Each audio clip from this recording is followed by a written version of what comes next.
Tātad tas ir jaunais Thermoplus produkts, paredzēts karstā ūdens sagatavošanai. Šīs konkrēta modelis ir ar 300 litriem, pieslēdz pie elektrības, pieslēdz viņu pie augstā ūdens un pievieno karstā ūdens izvadam.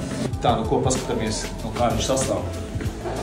Ņemam nost izolāciju, ko mēs redzam iekšpusē. Redzam kompresoru, automātiku, kondensātoru, iztvaikotāju. Un kā viņš darbojās?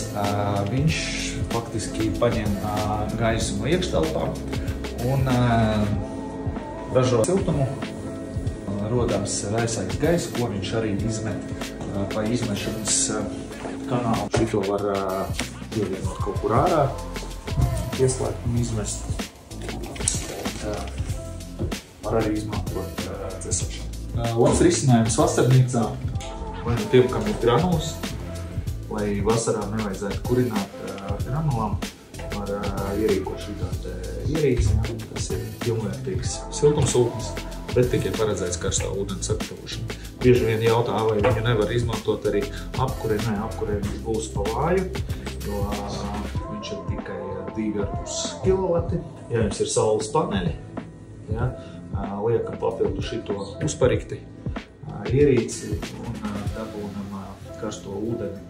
Nosacīt, izskatās ļoti labi, vai ne?